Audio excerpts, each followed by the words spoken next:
안녕하세요. 저는 60대 주부입니다. 저는 딸만 줄줄이 내신 집에 둘째로 태어났어요. 아버지는 끝까지 아들을 낳겠다고 계속해서 자식을 낳았지만 넷째를 낳다가 어머니께서 그만 돌아가시고 말았어요. 어머니께서 원래 시집을 올 때부터 몸이 약했다고 하더라고요. 아버지는 어머니께서 돌아가신 이후 식음을 전폐하고 매일 집에 박혀 술만 드셨어요. 하루 종일 아무것도 안 하고 밥도 안 먹고 앉아서 술만 연신 마셨습니다. 그랬으니 자식들이 제대로 자랄 수가 있었겠어요. 당시에 할머니와 함께 살고 있었는데 할머니도 허리가 굽은 80세 노인이었기 때문에 저희를 돌볼 형편이 아니었습니다. 간신히 밥상이나 차려주시는 정도였죠. 당시에 이제 막 국민학교에 다니기 시작한 언니가 집안일을 하고 제가 동생들을 돌봤어요. 저와 언니는 언젠가 아버지가 정신을 차리고 돈을 벌어오고 자식들도 돌볼 날이 있겠지 기대했습니다. 그런데 아버지는 그럴 기색이 전혀 없었어요. 오히려 시간이 갈수록 더 이상해지더라고요. 그런 저희를 안쓰럽게 여긴 동네분이 어느 날은 집에 찾아왔어요. 그러고는 할머니를 방에 모시고 들어갔어요. 저희가 방에 들어가려고 해도 어른들 이야기니 못 들어오게 하시더라고요. 그로부터 며칠 뒤 믿을 수 없는 일이 벌어졌습니다. 웬 정장을 입은 아저씨와 아줌마들이 찾아왔어요. 그러더니 우리 막내를 데려가려고 했습니다. 알고 보니 동네분 중 한 분 가족이 아이를 못 낳고 있는데 그 집에서 이제 막 태어난 아기를 찾는다고 했대요. 그래서 우리 막내를 그곳에 보내려고 했나 봐요. 저와 언니는 난리가 나서 곧바로 방에 들어가서 술에 취해 자는 아버지를 흔들어 깨웠습니다.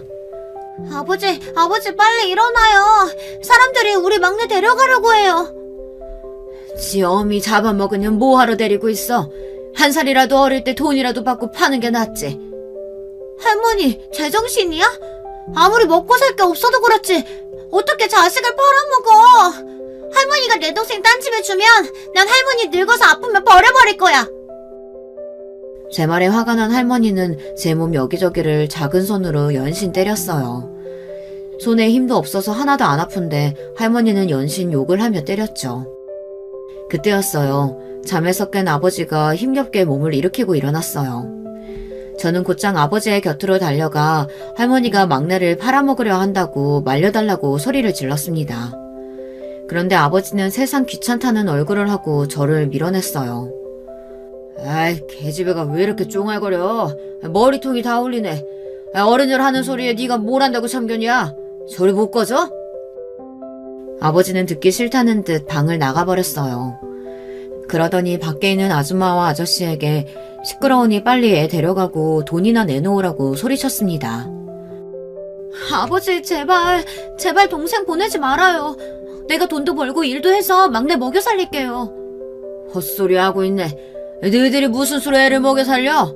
자꾸 귀찮게 하면 너희도 팔아버릴 거니까 닥치고 있어. 우락부락한 얼굴로 금방이라도 저와 언니를 내리칠 것 같은 아버지의 눈빛에 저와 언니는 순간 입을 틀어막았습니다. 한마디만 더 했다가는 정말 아버지가 저와 언니까지 팔아버릴 것 같았어요. 그날 결국 막내 동생은 다른 집으로 팔려갔습니다. 저와 언니는 바닥에 앉아 우는 거 말고는 할 수 있는 게 없었어요. 그날 저녁 아버지는 막내를 판 돈을 가지고 또 술을 사서 들어왔습니다. 그 순간 저와 언니는 똑똑히 알았어요. 이 집에 저희를 보호해줄 사람은 아무도 없다는 걸요. 그날 이후부터는 언니나 저나 전보다 더 악착같이 살았습니다. 그때까지는 우리가 어리고 아무것도 몰라서 그대로 동생을 빼앗겼지만 다시는 우리 셋이 헤어지지 않겠다고 다짐했죠. 그리고 얼른 돈을 벌어서 막내도 데리고 오겠다고 약속했습니다. 그 어린애들이 뭘 알겠어요. 하루하루 어떻게든 버티며 살았던 거죠. 언니가 공장이며 농장이며 여기저기 다 다니며 돈을 벌어오면 아버지는 그것마저 뺏으려고 혈안이었어요. 언니는 저와 동생 육성애비만 안 뺏기려고 아버지에게 맞아가면서도 절대 그 돈만은 지켰습니다. 그때 언니가 고생하는 모습을 옆에서 보면 저도 눈물이 마르질 않았어요. 저희 세 자매는 그렇게 살았어요. 하루빨리 어른이 돼서 이 지옥 같은 집을 나갈 생각만 하고 있었죠. 그런데 팔자라는 게 그렇게 쉽게 고쳐지는 게 아니었어요. 아버지는 제가 고등학교를 졸업하고 20살이 되자마자 시집을 보내겠다고 난리였습니다. 아직 언니도 시집 안 갔는데 제가 왜 시집을 가요? 저는 언니 가고 나중에 갈게요. 저는 애써 언니 핑계를 대며 결혼 생각이 없다고 이야기했습니다. 당시에 제 머릿속에는 딱 한 가지밖에 없었거든요. 하루라도 빨리 좋은 회사에 취직해서 언니를 도와 동생을 키우고 셋이 이 집을 나가는 거였어요. 그런데 아버지의 생각은 달랐습니다. 언니는 학교도 제대로 안 나와서 할 줄 아는 거라고는 돈 버는 거밖에 없으니 시집 보내지 않겠다네요. 둘째 네가 인물은 없어도 고등학교까지 나왔으니까 한 살이라도 어릴 때 돈 좀 있는 집에 시집이나 가. 괜히 집에서 밥 축내지 말고. 아버지라는 사람이 어떻게 자식들에게 저런 소리를 할 수 있을까요? 언니야, 하루도 안 쉬고 열심히 일해서 가장으로서 살고 있으니 시집 보내기는 아깝고 저나 동생은 데리고 있기 귀찮으니 돈 많은 집에 시집이나 가랍니다. 여자 팔자 그거 말고는 좋은 게 없다네요. 저는 순간 너무 화가 났습니다. 아무리 무식해도 그렇지 왜 저렇게 자식들에게 상처를 주는지 모르겠어요. 저는 순간 욱해서 태어나 처음으로 아버지에게 말을 쏘아붙였습니다. 아버지야말로 자식들한테 빌붙어서 사는 주제에 누구더러 밥을 축낸다고 해요. 아버지나 정신 차리고 나가서 돈이나 벌어와요. 뭐야? 이 인연이 말하는 꼬라지하고는? 너 이리 와! 오늘 너 죽고 나 죽자! 그날 저는 아버지에게 정말 개패듯 맞았습니다. 학교에서 돌아온 막내가 아버지를 말리는데도 아버지는 아랑곳하지 않고 저를 때렸어요. 그래도 몇 년 전까지만 해도 저희에게 이렇게 무차별적으로 손을 대지는 않았는데 할머니께서 돌아가시고 나서는 말리는 사람이 없으니 저희에게 온갖 화풀이를 해댔습니다. 저는 그날 너무 서러워서 방에 처박혀 나오지 않았어요. 밥도 안 먹고 물도 마시지를 않았습니다. 아버지라는 인간은 그 와중에도 술을 퍼마시고 잠들어 있었어요. 저는 속으로 생각했습니다. 도대체 저렇게 매일 술을 마셔야 되는데 왜 죽지 않을까 싶었죠. 그리고 마음 같아서는 이대로 나라도 콱 죽어버렸으면 좋겠다고 생각했습니다. 아버지라는 인간이랑 한 집에서 한시도 같이 살고 싶지 않아서요. 그날 저녁에 일을 마치고 돌아온 언니가 동생에게 이야기를 듣고는 방으로 들어왔습니다. 제 얼굴과 몸에 약을 발라주며 하루 이틀 일도 아닌데 왜 괜히 아버지에게 말대꾸를 했냐고 하더라고요. 속에서 천불이 나는데 어떡해. 언니, 돈 있지? 우리 그냥 지금이라도 이 집 나가서 셋이 살자. 저 인간 저렇게 술 마시는데 죽지도 않아. 아마 평생 죽지도 않고 살면서 우리 괴롭힐 거야. 그러니까 우리가 먼저 도망가자. 저는 진심이었습니다. 돈이고 뭐고 아버지라는 인간만 없으면 방 한 칸만 있어도 잘 살 수 있을 것 같았어요.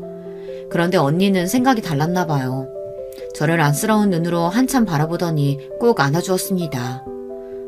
아버지한테 저 인간이 뭐야. 그런 말 함부로 하는 거 아니야. 언니가 너 절대 이상한 집에 시집가게 안 할 거니까 걱정하지 마. 저는 그런 언니가 너무 답답했습니다. 언니는 화도 안 나? 아버지가 언니를 무슨 돈 벌어오는 기계로 알잖아. 그리고 나 절대 시집 안 가. 언니 두고 시집 안 갈 거라고. 저는 그대로 언니를 밀어내고 이불 속으로 들어가 버렸습니다. 그 순간 언니의 표정이 어땠을지 생각하면 지금도 가슴이 먹먹해요. 저도 그때는 너무 어려서 철이 없었어요. 생각해보면 언니도 그 집에서 도망가고 싶었을 거예요. 그렇게 버는 족족 매일 아버지에게 뺏기고 우리 학비에 용돈으로 매일 나갔으니 집을 나갈 돈 같은 거 있었을 리 없습니다. 가끔 그때의 언니를 떠올려보면 언니는 항상 같은 옷을 입고 있었어요. 저나 동생은 계절마다 새 옷을 사줬는데도 언니는 항상 공장 유니폼이랑 허름한 티셔츠만 입고 있었죠. 매일 아버지 싫다고 집 나가고 싶다고 울고불고 하는 저를 보며 언니는 얼마나 속상했을까요? 그때를 생각하면 언니에게 너무 미안해요. 그로부터 몇 년 뒤 저는 시집 가지 않겠다고 버티다가 결국은 시집을 갔습니다. 그럴 수밖에 없었어요. 아버지가 매일같이 남자 사진을 가지고 와서 선을 보라고 했지만 저는 몇 번이나 거절하고 버텼어요. 저도 언니에게 보탬이 되고 싶어 동네 우체국에 취직해서 일했거든요. 워낙 저나 언니나 다들 검소하다 보니 저까지 취직하고 나자 돈이 제법 모였어요.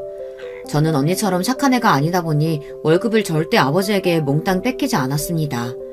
저는 언제든 언니와 동생을 데리고 나갈 준비를 하기 위해 돈을 열심히 모으고 있었습니다. 그런데 문제가 생겼어요. 사고뭉치는 평생 사고뭉치더군요. 그렇게 술을 퍼먹어대더니만 아버지께서 병에 걸렸어요. 뇌에 큰 종양이 생겼다는데 당장 수술을 해야 한다고 했습니다. 저는 외면하려고 했어요. 그렇게 인생을 엉망으로 살았으니 다 자업자득이다 싶었습니다. 그래서 아버지가 죽든 말든 상관하지 않으려고 했어요.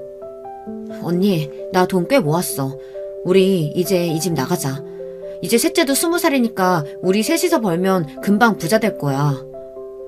저는 언니에게 하루라도 빨리 집을 나가자고 했습니다. 내가 모은 돈이면 단칸방이라도 구할 수 있다고요. 그런데 언니는 또 예쁜 얼굴로 자상하게 웃었습니다. 저는 언니가 그럴 때마다 무서워요. 꼭 제가 듣기 싫은 소리를 할 때마다 그러거든요. 둘째야, 언니 말 잘 들어. 느티나무집 아저씨 알지? 그 아저씨 조카가 시내에서 크게 슈퍼를 하는데 그 남자가 그렇게 세상 물정에도 눈이 밝고 돈 버는 수완도 있대. 주말에 너랑 그 남자랑 손보기로 했으니까 만나보고 웬만하면 시집가. 저는 순간 언니가 무슨 소리를 하나 싶었습니다. 그래서 버럭 무슨 소리를 하는 거냐며 화부터 냈어요. 네가 좋은 집에 시집을 가야 언니가 마음 편히 아버지 모시면서 살 수 있어. 그러니까 언니 말대로 해. 언니는 세상에서 제일 바보 같은 사람이에요. 언니는 혼자 아버지 수술도 시켜주고 꼭 낳게 해주겠답니다. 그러니 저더러 시집을 가래요. 언니 미쳤어? 아버지 어차피 수술해도 또 술 먹어서 금방 죽을 거야. 그런 인간한테 돈 아깝게 왜 수술을 해줘? 너 아무리 화가 나도 그렇지 어떻게 그런 소리를 해. 수술만 하면 고칠 수 있는 병인데 왜 죽어? 언니는 어쩔 수 없는 팔자라 이렇게 살 거니까 걱정하지 말고 너는 빨리 시집가서 행복하게 살아. 저는 너무 답답해서 눈물이 왈칵 쏟아졌습니다. 그런 거지 같은 인간도 아버지라고 챙기는 언니가 너무 싫었어요. 설마 언니 우리 막내 잊었어? 빨리 돈 벌어서 우리 막내 찾아오기로 했잖아. 저는 어떻게든 언니 마음을 돌리고 싶어서 막내 이야기까지 꺼냈습니다. 그러자 언니가 하는 말이 놀라웠어요. 둘째야, 언니가 너 속상할까봐 말 안 했는데 사실 우리 막내 그 집에 가고 얼마 안 돼서 죽었어. 순간 저는 눈앞이 까마득해졌습니다. 언니 말이 막내가 그 집에 팔려갔을 때 이미 영양실조 상태가 심각했고 몇 날 며칠을 홍역에 시달리다가 죽었다네요. 할머니만 그 사실을 알고 있었는데 할머니께서 돌아가시던 날 언니에게 말했대요. 그 애는 죽었으니 괜히 데려오겠다고 고생하지 말라고요. 저는 상상도 못했습니다. 제가 그토록 그리워하던 막내가 죽었을 거라고는 꿈에도 몰랐어요. 저는 그날 혼자 방에 처박혀 얼마나 울었는지 몰라요. 그로부터 얼마 뒤 저는 바로 결혼했습니다. 언니가 말했던 느티나무집 아저씨 조카와 식을 올렸어요. 막내가 이미 이 세상에 없다는 사실을 알고 나니 저는 아무런 의욕도 없었습니다. 내가 도대체 지금까지 뭘 위해 살아왔던 건지 허망하기만 했습니다. 저는 다 싫었어요.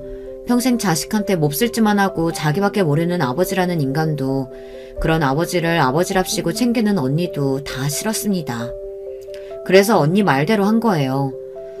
저는 언니와 동생과 셋이 있는 순간이 가장 행복하고 좋았지만 언니는 제 생각과 달랐으니까요. 저라도 좋은 남자 만나 행복하게 사는 모습을 보고 싶다던 언니에게 보란듯 잘 사는 모습을 보여주기 위해 결혼을 했습니다. 그런데 제가 결혼하고 바로 뒤에 언니는 동생까지 시집을 보냈어요. 당시에 동네에 직업군인이 된 애가 하나 있었는데 걔랑 바로 선을 보게 하더니 시집을 보내더라고요. 군인이면 집도 나오고 평생 먹고 살 걱정은 안 해도 된다고요. 저는 그제야 알았습니다. 언니는 저와 전혀 다른 꿈을 꾸고 살아왔다는 걸요. 아니 어쩌면 언니는 아무런 꿈도 꾸지 못하고 살았는지도 몰라요. 단순히 아버지든 저든 동생이든 언니에게는 평생 짊어져야 했던 짐이었는지도 모릅니다. 그래서 하나하나 본인이 감당하며 해결할 방법을 찾으며 살았던 거죠. 애초에 언니의 행복 같은 건 꿈도 꾸지 않고요. 그런 언니를 생각해서라도 저는 결혼에 잘 살고 싶었습니다. 그런데 세상에는 참 제 마음처럼 되는 일이 없더군요. 결혼 생활이 생각처럼 쉽지 않았어요. 남편은 좋은 사람이긴 했지만 세상에서 돈이 제일 중요하다고 생각하는 사람이었어요. 남편을 보고 있으면 언니의 여자 버전 같다고 느낄 때도 있었습니다. 남편은 3남매 중 장남이에요. 아래로 남동생이 둘이 있었는데 둘 다 남편과는 달리 영 비실비실해서 사내 구실이나 할까 싶을 정도로 유약해 보였습니다. 그런 남동생들을 남편이 다 장가보냈어요. 남동생들은 다 분가에 내보내고 저와 남편이 시부모님을 모셨습니다. 저희 시부모님도 연세가 많아서 일찍이 몸 여기저기 성하신 곳이 없었어요. 그러다 보니 남편이 진작부터 집안의 가장이었더라고요.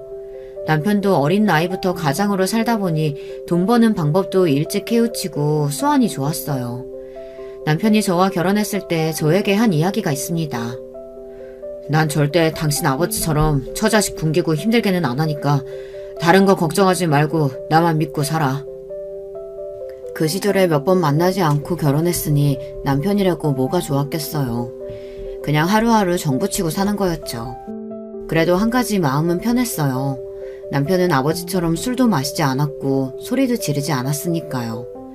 저는 아들 하나 딸 하나를 낳았는데 남편은 아이들에게도 자상하고 믿음직스러운 아버지였어요. 다른 데에는 돈을 그렇게 아끼는데도 애들 일에는 절대 아끼지 않았죠. 아빠, 애들은 다들 자전거도 있고 컴퓨터도 있는데 우리 집에만 없어요. 저도 공부하고 애들이라고 어울리려면 필요하니까 좀 사주세요. 그런 게 있었으면 진작 말을 했어야지. 가자, 아버지가 나가서 제일 좋은 자전거랑 컴퓨터도 사줄 테니까. 남편은 자식들 말이라면 아주 꿈뻑 죽어요. 영화에 나오는 가슴 절절한 사랑을 하고 결혼을 한 건 아니었지만 그런 모습을 보고 있으면 이게 행복인가 싶기도 했던 시기가 있었습니다. 그런데 사람이 어디 좋은 점만 있나요? 남편에게도 나쁜 점이 있었습니다. 구두쇠도 이런 구두쇠가 없었어요. 자식들에게는 후한 양반이 저에게는 어지간히 얇았겠죠. 제가 쓰는 거, 입는 거는 항상 확인하면서 사치를 부리나 안 부리나 감시를 했습니다. 제가 한 번은 백화점에서 재킷 하나를 사 입었어요. 애들 학교 행사에 입고 갈 옷이 없어서 세일하는 옷 하나 사 입은 겁니다. 그런데 그날 저녁 남편이 아주 난리를 쳤어요. 세상에, 당신 재벌 사모님이라도 돼? 어떻게 백화점에서 사는 옷을 입을 수가 있어? 난 백화점에서 옷 사 입는 여자들 아주 정신 나갔다고 생각했는데 그게 바로 내 마누라였네. 백화점에서 옷 좀 샀다고 저한테 정신이 나간 여자랍니다. 저는 너무 기가 차서 웃음이 다 나왔어요. 당신이 몰라서 그렇지 백화점 옷이라고 다 비싼 것도 아니야. 이거 세일해서 시장에서 사는 것보다 더 저렴하게 샀어. 이에펜나가 누굴 바보로 하나? 당신이 속이면 내가 넘어갈 줄 알아? 내가 장사만 10년 넘게 한 사람이야. 세상 돌아가는 건 당신보다 내가 더 잘한다고. 헛소리 하지 말고 당장 가서 옷 환불해와. 남편은 한번 고집을 피우면 다른 사람들 말은 아예 듣지도 않았습니다. 몇 날 며칠을 사람을 괴롭히는 통에 저는 결국 옷을 환불했어요. 저는 화가 나서 환불한 영수증을 남편 얼굴에 던졌습니다. 봐라 인간아. 내가 내 마음대로 3만 원도 안 되는 옷도 못 사 입니? 28,000원이라고 적힌 영수증을 얼굴에 던졌는데도 남편은 거들떠도 안 보더니 한 30만 원 줬나 보구만 하고 짓거리더군요. 정말 마음 같아서는 남편 입술을 찢어버리고 싶었습니다. 저는 결혼하고도 동네 우체국에서 일했어요. 당시에 시부모님을 모시고 살았는데 시부모님이 아이들을 다 키워주셨거든요. 그것도 남편이 시부모님께 부탁한 겁니다. 그 좋은 직장을 애 좀 낳았다고 왜 그만둬? 무조건 다녀야지. 애들은 어머니께 봐달라고 하면 되니까 당신은 무조건 다녀. 남편은 행여나 제가 애 낳고 집에 들어앉을까봐 임신했을 때부터 귀에 딱지가 않게 이야기했어요. 애들은 시부모님께 맡기면 되니 그만둘 생각 말라고요. 그래서 저는 애 낳기 전까지 일했습니다. 그 시대에 육아휴직이니 뭐니 이런 게 다 어디 있겠어요. 다들 애 낳으면 바로 일을 그만두는 분위기였죠. 하지만 저는 달랐습니다. 애 낳고 3일 만에 직장에 나갔어요. 지금이야 큰일 아니라고 생각할지도 모르겠지만 당시 분위기는 그렇지 않았습니다. 제가 애 낳고 3일 만에 우체국에 나가니 같이 일하는 직원들이 수군거렸어요. 남편이 얼마나 능력이 없으면 애 낳은 마누라를 바로 일터에 내보내냐고요. 저도 처음엔 사람들 시선도 불편하고 은근히 애엄마라고 독하다고 하는 사람들의 말도 듣기 싫었지만 나중엔 오히려 편했습니다. 집에서 애 보는 것보다 나가서 일하는 게 100번 낫더라고요. 물론 남편도 제가 일하는 걸 더 좋아하니 집안일도 많이 도와줬어요. 그런데 딱 한 가지 불편한 건 제 마음대로 돈을 하나도 못 쓰게 했어요. 월급이 나오면 통째로 남편이 가지고 갔습니다. 물론 생활비를 따로 받기는 했지만 제가 쓰고 싶은 돈이 있어도 통 쓰지를 못했습니다. 특히나 친정에 일이 생겨도 돕지 못했어요. 언니가 알아서 한다고 항상 신경 쓰지 말라고 했지만 어디 그럴 수 있나요? 언니의 사정이야 제가 제일 잘 아는데 매번 아버지 병원비며 약값을 혼자 감당하는 게 마음에 쓰였죠. 셋째도 마찬가지예요. 셋째가 군인인 남편을 따라 인천으로 가서 집이 멀어졌어요. 애를 낳는다고 해서 가보고 싶어도 시간도 없고 돈도 없으니 갈 수가 없었습니다. 셋째가 애 낳은 지 벌써 100일이 다 돼가는데 언니가 돼서 한 번도 가보지를 못했네. 큰언니가 주말에 간다고 하니까 나도 같이 좀 다녀올게. 인천이면 버스비가 얼마나 간다 그래. 더구나 시부모님 모시고 사는 여자가 주말에 밥은 안 차리고 어디 친정을 가. 나중에 명절에나 가. 그렇게 말한 게 도대체 몇 년째야. 언니 얼굴 본 것도 작년 설에 보고 1년도 넘게 못 봤다고. 남편이 아무리 쪼잔하게 굴어도 저는 짜증 한 번 낸 적 없었어요. 하지만 언니와 동생 얼굴도 못 보고 살게 하니 그건 못 참겠더라고요. 당신 말로는 동생 보러 간다고 해놓고 처형 만나서 돈 주려고 하는 거 내가 모를 줄 알아? 이래서 친정이 가난하면 사위들이 고달픈 거라니까. 막내 동서도 얼마나 힘들면 인천까지 발령받아서 갔겠어. 남편이 저에게 유독 돈 가지고 치사하게 구는 이유가 있었어요. 저희 친정이 가난하니 제가 돈만 생기면 친정에 가져다 주려고 한다고 생각했죠. 남편은 그게 무서워서 저를 꼼짝도 못하게 했어요. 막내 제부가 당신 같은 사람인 줄 알아? 막내 제부는 언니 혼자 아버지 모시느라 고생한다고 언니한테 매달 10만 원씩 보낸다더라. 10만 원? 미쳤네, 미쳤어. 당신 아버지 언제 죽을지도 모르는데 거기다가 돈을 왜 보내? 제 남편이 그런 사람이에요. 돈이라면 아주 벌벌 떨어서 사람 도리일도 할 줄 모르는 사람이었죠. 결혼 초부터 그러니 제 동생이나 언니도 알아요. 명절에 자주 만나지도 않았지만 가끔 언니 집에 가면 들어갈 때 과일 하나를 못 사가게 했어요. 저는 그런 남편이 너무 창피하고 싫어서 일부러 남편은 안 데리고 저 혼자 가버릇했다니까요. 그래야 언니한테 용돈이라도 좀 주고 올 수 있으니까요. 생각해보니 남편이 야박하게 구는 건 저뿐만이 아니네요. 자식들 말고 다른 사람한테 쓰는 돈은 다 아까워했어요. 남편이 저희 언니와 다른 점이 하나 있어요. 언니는 평생 가족들을 위해 희생하면서도 생색 한 번 낸 적이 없었지만 남편은 다릅니다. 남편은 동생들한테도 야박했어요. 본인은 고등학교도 졸업 못하고 동생들 돌보느라 고생했다는 걸 항상 억울해했죠. 남동생들 다 장가 보내고 남편이 처음으로 한 소리가 속 시원하다는 거였어요. 남편은 시아버지가 하시던 인쇄 가게를 물려받아 크게 키워냈습니다. 동네에서 제일 큰 인쇄소였어요. 시동생들도 회사에서 함께 일했습니다. 남편은 시동생들 결혼할 때 둘 다 전셋집을 해줬어요. 그리고 시부모님이 사시던 주택을 본인이 물려받았습니다. 남편이 장남이라 어릴 때부터 고생도 많이 했지만 고생한 만큼 시부모님 재산은 남편이 다 물려받았어요. 저는 그런 점도 남편이 대단하다고 생각했습니다.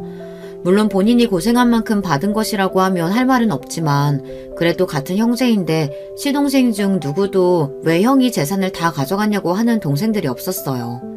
그 정도로 시동생들이 착하고 순진했어요. 남편 말이라면 똥으로 매주를 쓴다고 해도 믿었죠. 그러던 중 일이 하나 생겼어요. 시동생이 인쇄소에서 일하다가 손을 심하게 다쳐서 일을 못하게 됐습니다. 신경이 다쳐 왼손을 아예 쓰지를 못했어요. 졸지에 장애를 갖게 된 시동생은 일도 못하게 됐으니 시동생네 살림이 힘들 수밖에 없었죠. 저는 아무래도 걱정돼서 남편에게 앞으로 시동생은 어떡하냐고 뭐라도 먹고 살 방법을 찾아줘야 하는 거 아니냐고 했습니다. 그러자 남편이 저에게 버럭 화를 냈어요. 본인은 동생들에게 할 만큼 했으니 앞으로는 본인들이 알아서 살아야 한다고요. 제가 보기엔 남편이 너무한다 싶었지만 제가 나설 수는 없었어요. 수중에 가진 제 돈이 없는데 시동생을 도와줄 방법은 아무것도 없었습니다. 그러던 중 동서가 집에 찾아왔습니다.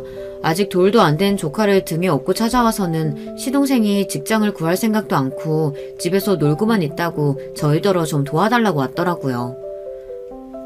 저기 아주버님, 그이가 집에서 놀고 있어서 정말 애 분유도 못 사고 있어요. 인쇄소 일 아니더라도 주변에 다른 자리라도 있으면 좀 알아봐 주세요. 이러다가 애고 저고 삿입에 거미줄 치게 생겼어요. 동서는 원래 얌전하고 조용한 사람이에요. 그런 사람이 집까지 찾아와 부탁할 정도면 어지간히 사정이 안 좋은 거였죠. 애도 어린데 졸지에 남편이 집에서 놀고 있으니 얼마나 속이 타겠어요. 저는 남편을 슬쩍 불러 돈이라도 좀 챙겨주라고 부탁했습니다. 얼마나 힘들면 저러겠냐고요. 그런데 제 말에도 남편은 꿈쩍도 안 했어요. 그러고는 다짜고짜 동서에게 버럭 소리를 질렀습니다. 재수씨, 지금 당장 손 병신된 놈을 누가 써주겠어요? 내가 그렇게 조심하라고 했는데도 에휴 정신 못 차리더니 한심한 놈. 아주버님이 저희 많이 챙겨주신 거 알죠? 근데 정말 방법이 없어서 그래요. 제발 좀 도와주세요. 그렇게 사정이 힘들면 재수씨라도 나가서 벌어야지. 무조건 여기저기 부탁만 하고 다닌다고 애 분유가 나오겠어요? 남편은 못된 거로 치자면 정말 챔피언이었습니다. 안 그래도 힘든 사람한테 아주 독하고 모질게 굴더군요. 남편은 조카를 업고 온 동서를 그냥 그대로 보냈어요. 저는 아무래도 마음이 쓰여 동서를 따라 나갔습니다. 그리고 동서를 은행에 데리고 가서 제가 가지고 있던 돈을 싹 찾아서 줬어요. 이거 너무 얼마 안 되는데 우선 당분간 아기 기저귀 값이라도 해. 내가 많이 못 도와줘서 미안해 동서. 정말 얼마 안 되는 돈이라 저도 주면서도 동서에게 더 미안했습니다. 그런데 제가 건넨 돈을 보고는 동서가 갑자기 눈물을 쏟더군요. 형님 감사해요. 저 염치 없지만 이 돈 받을게요. 안 그러면 정말 우리 애 굶어야 해서요. 동서는 고개까지 푹 숙이고 눈물을 뚝뚝 흘렸어요. 저도 눈물이 쏟아졌습니다. 그리고 남편이 너무 원망스러웠어요. 가진 게 없는 사람도 아니고 뻔히 있으면서 자기 피출한테 저렇게 매몰차게 구는 걸 보니 사람 같지 않아 보였죠. 그 순간 저는 나라도 이렇게 살면 안 되겠다 싶었습니다. 지금이야 남편과 결혼해 가족으로 살고 있지만 제 본래 가족은 언니와 동생이에요. 저희 언니는 저를 이렇게 가르치지 않았습니다. 힘든 사람이 있으면 어떻게든 돕고 살아야 한다고 했어요. 내 배만 불리면서 사는 건 멍청한 짓이라고 했습니다. 저는 그때부터 남편 모르게 따로 돈을 모았어요. 남편이 자식들 일을 하면 돈을 아끼지 않는다는 점을 이용해 돈을 받아냈습니다. 딸아이 학원비도 속여서 받고 아들 등록금도 속여서 받았어요. 제가 다른 데 쓸 돈이 있어서 그런 건 절대 아니에요. 단지 제가 번 돈 정도는 제가 쓰고 싶은 곳에 쓰고 싶었습니다. 제 월급이 올라도 남편이 주는 생활비는 20년 동안 항상 똑같았거든요. 그 옛날 길거리에서 돈 20만 원에 눈물을 펑펑 쏟던 동서를 보는데 제가 결혼하고 지금까지 너무 바보처럼 살았다는 생각밖에 들지 않았어요. 동서가 죽은 제 막내 동생이랑 딱 동갑이에요. 동서는 사람이 참 참하고 순해요. 어리숙하고 세상 물정 모르는 시동생이랑 살면서도 화 한 번 안 내고 꾹 참고 산 사람입니다. 저는 동서를 처음 봤을 때부터 동생 같고 그랬어요. 그런 사람이 힘들어서 도움을 청하는데도 제가 해줄 수 있는 게 고작 20만 원이라는 게 너무 속상했습니다. 그래서 그날 이후 제가 변하기 시작한 거예요. 그전까지도 남편 말이 다 맞는다고 생각한 건 아니었지만 그래도 남편이 악착같이 열심히 살고 있으니 나도 같이 도와서 열심히 살다 보면 우리 가족이 전부 행복해질 줄 알았어요. 그런데 아니었습니다. 남편은 자기 욕심대로 혼자 잘 먹고 잘 살려고 하는 거였어요. 남편과 사는 20년 동안 저는 달라진 게 하나도 없어요. 나이가 많아 우체국을 그만두고 나서도 남편이 쉬지 못하게 해서 저는 마트에서 일합니다. 하지만 남편은 저와 달라요. 몇 년 전 시부모님이 돌아가시고 나서는 인쇄소 문도 닫더니 인쇄소 건물을 팔아 아는 친구 회사에 투자를 했어요. 그 회사에 임원으로 등록돼서 나오는 돈으로 편하게 골프도 치러 다니고 낚시도 하러 다녀요. 저는 인쇄소 문을 닫았을 때 남편에게 동생들에게 돈을 나눠줘야 한다고 강력하게 말했습니다. 당시에도 시동생들은 일용직을 전전하고 있었고 동서는 학교 근처에서 노점상을 하고 있었거든요. 저는 여자 혼자 몸으로 밤늦게까지 노점상에서 분식을 파는 동서가 안쓰러웠습니다. 마음 같아서는 동서에게 작은 가게라도 하나 차려주고 싶었어요. 그런데 남편은 인쇄소 판 돈을 왜 동생들에게 나눠주냐고 노발대 말했습니다. 내가 평생 일해서 일군 회사인데 그 돈은 왜 그 새끼들한테 줘? 안 그래도 결혼할 때 전세금 내준 것도 아까워 죽겠는데. 당신이 열심히 키웠어도 건물은 시부모님 거였잖아. 전세금도 시부모님이 주신 돈이고. 저는 남편이 하는 소리는 다 듣기 싫었습니다. 항상 본인이 한 것만 생각하지 남한테 받은 건 잊어버리고 살았어요. 그래서 우리가 부모님 돌아가실 때까지 모시고 살았잖아. 그 수발 드느라 얼마나 고생을 했는데. 정말 기가 찼습니다. 시부모님 모시고 살면서도 일하면서도 수발은 내가 다 들었는데 꼭 자기가 한 것처럼 굴더군요. 아무리 우리가 시부모님 모시고 살았다고 해도 우리도 애들 맡기고 살면서 부모님 덕 많이 봤잖아. 그런 걸 다 떠나서 동생들 힘들게 사는 거 보면 안쓰럽지도 않아? 당신네 핏줄이 그렇게 물러 터졌으니까 아직도 그 모양 그 꼴로 사는 거야. 당신 언니 봐라. 평생 아버지 수발만 들고 살다가 시집도 못 가고 저렇게 혼자 독거노인으로 사는 거. 뭐? 독거노인? 당신 말 다 했어? 내 말이 틀려? 당신 언니 재산이라고는 빚밖에 없는 노인데 돌아가실 때까지 수발 들고 살다가 얻은 게 뭐가 있어? 당신도 언니 혼자 사는 거 불쌍하다고 행여나 도와줄 생각하지 마. 내가 당신처럼 쫑생이랑 사는데 우리 언니가 나한테 도와달라고 하겠니?